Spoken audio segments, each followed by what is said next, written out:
selection sort. So the idea of selection sort is this. You go through the whole list, you start at the 0th location, you go through the whole list and find the smallest element, and then put that element in the 0th location. Then you move up one, then you go through the list again, find the second smallest element, put it in that location, move up one, third smallest, and so on. So we're going to need 2 for loops, right? The one to go scan through, the other one to keep moving this guy. So we're going to have 2 nested for loops. Well, 1 nested for loop inside the other one. So this outside for loop is just going to go from, it's going to have a counter I, and it's just going to go to the length of it. So this is the outside. This loop keeps track of the location where we want to put the current smallest element. Okay.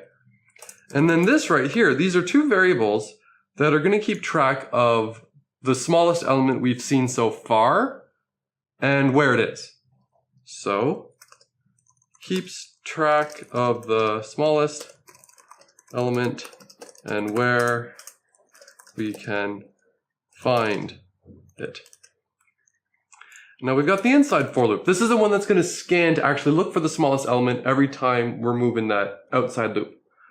Notice that it actually doesn't start at the beginning every time. It always starts at wherever I is plus 1. Because there's no sense in scanning anything before I because we know those things are in their proper location.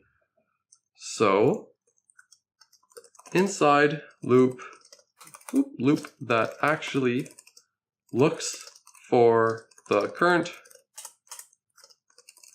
smallest element, okay.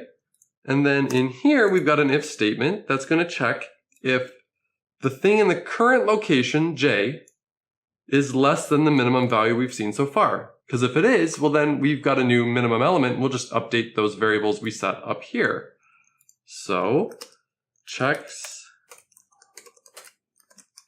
if we have found a smaller element.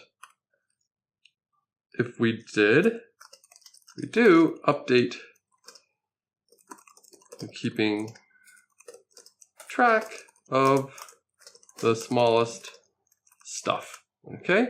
And then once we've scanned through the whole thing, we know that these variables here, min, val, min, index, will currently have the smallest thing in the list for this iteration.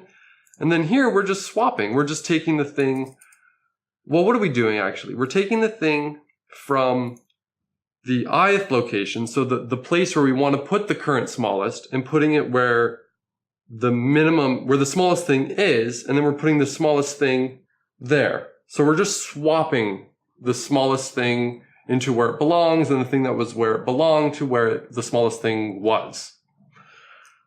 So swaps the smallest thing to where it belongs, and puts the thing from where the smallest thing needs to be where the smallest thing was. It's a little weird way to put it, but whatever. And that's it. Once we're done this whole loop here, the outside loop, we know the list is sorted.